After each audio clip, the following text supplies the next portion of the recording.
Welcome to the Deep Dive. We're the place you come to get past the noise, find those key pieces of information, and really get up to speed quickly.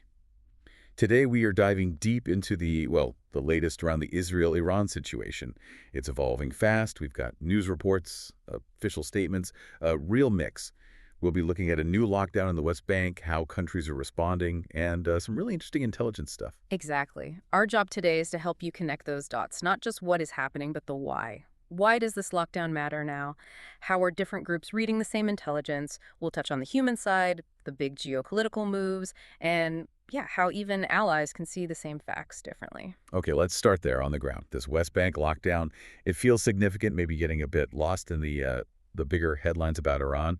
Our main source flags this. What does it actually look like? Well, it's quite extensive, physically speaking. We're talking about Israeli forces sealing off entrances to cities, villages too. They're using things like iron gates, concrete blocks. As of, let's see, June 15th, 2025, it had been going for 3 days already. There was even a specific photo from the 14th showing Hebron completely shut off, entry and exit roads blocked. Right. And the timing. This is happening while Israel is conducting operations against Iran. Yeah. How do those two things connect? I mean, is there a direct link or is it more coincidental timing? That's the really critical question, isn't it? On the surface, maybe separate, but if you dig a bit, look, the source points out that since the Gaza war started back on October 7th, 2023, violence in the West Bank has escalated dramatically. The UN says at least 943 Palestinians killed there and over 200 were minors. That's alongside intensified Israeli military operations. Wow, those numbers. Yeah. And for Palestinians living there, about 3 million under occupation, these actions, like the lockdown, often feel like, steps towards annexation, expanding settlements. So you have this ongoing, very tense situation in the West Bank.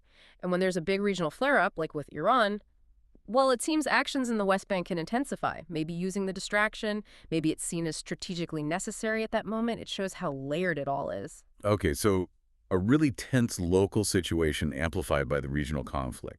Let's shift focus a bit now to the U.S. response, because our sources show the U.S. is definitely making moves. Yeah. And here's where it gets kind of fascinating. There seems to be a difference in how urgently different parts of the U.S. government see the threat from Iran, specifically the nuclear threat. That's right. It's quite a notable difference. You have U.S. Central Command, CNTCOM. They run military operations in the Middle East. They seem to have, well, a more pessimistic timeline, maybe. They suggested Iran could get a usable nuclear weapon faster than the civilian intelligence agencies assessed, if Iran decided to go for it, to really sprint. So CENTCOM is sounding a louder alarm. Has that translated into, actual changes on the ground? Are forces moving? Oh, absolutely. Concrete actions. In the last few weeks, military leaders, General Kurilla at CENTCOM included, they've asked for more resources. Now, it's important, this is framed as being for defense and support of Israel, not for helping with offensive strikes. Kurilla wants to be ready for the, quote, most challenging contingency. So yes, U.S. assets are being repositioned. They're actively moving forces to protect U.S. personnel, and if it comes to it, help defend Israel. Okay, can you give us some examples? What kind of assets? Where are they moving? Sure. So on Monday, that's the day before our source was published, a U.S. official mentioned the USS Nimitz Carrier Strike Group. A carrier group, right. Yeah, moving to the Middle East without delay. And also, U.S. Navy ships that are already there, ones with ballistic missile defense tech, they were expected to shift into the Eastern Mediterranean pretty soon in the coming days.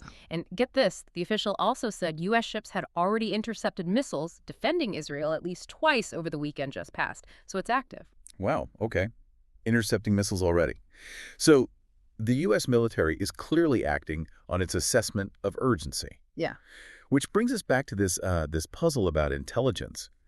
How can the U.S. and Israel, who share so much intelligence, or even different bits of the U.S. government, look at the same info on Iran's nukes and come away with such different reads on the timeline, on the urgency? It really is the core question, isn't it? And U.S. officials, military and intelligence, they've actually acknowledged this for a while. They know the U.S. and Israel often interpret data on Iran's program differently, even with all the sharing. It seems it's less about the raw facts sometimes and more about the interpretation, the lens you're using. What assumptions are you making? What's your risk tolerance? That makes sense between different countries, maybe different priorities, but within the same government.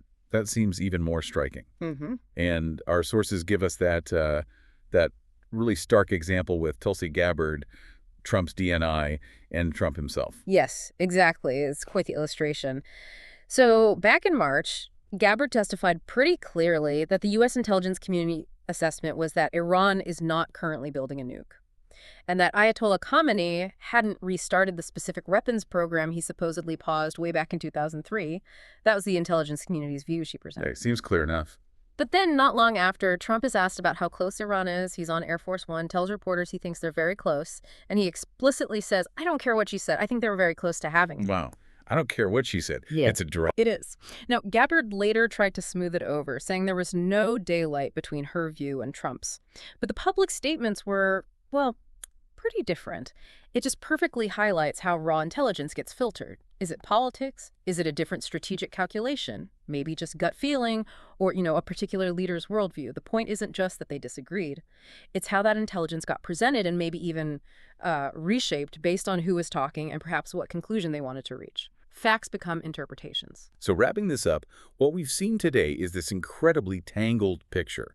You've got the lockdown in the West Bank, a very real human situation happening under the shadow of these bigger Iran-Israel tensions.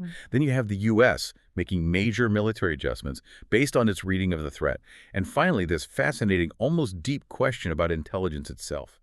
How the same information can lead powerful people and agencies to very different places, even within the same administration. Absolutely. It underscores that these conflicts aren't simple or isolated. You have to look at the military angle, the humanitarian one, the political plays, and yeah, even how intelligence gets understood and maybe spun. It's all interconnected. These events from mid-June 2025, they're just a snapshot, really, but a revealing one. Definitely revealing. And it leaves us, and you, the listener, with something to chew on, I think. In a world just flooded with information where even the experts and leaders looking at the same intelligence can disagree. How do you personally sort through it all? How do you weigh those differing takes, especially when they come from sources that seem authoritative, to build your own understanding? Something to think about. Until next time on The Deep Dive.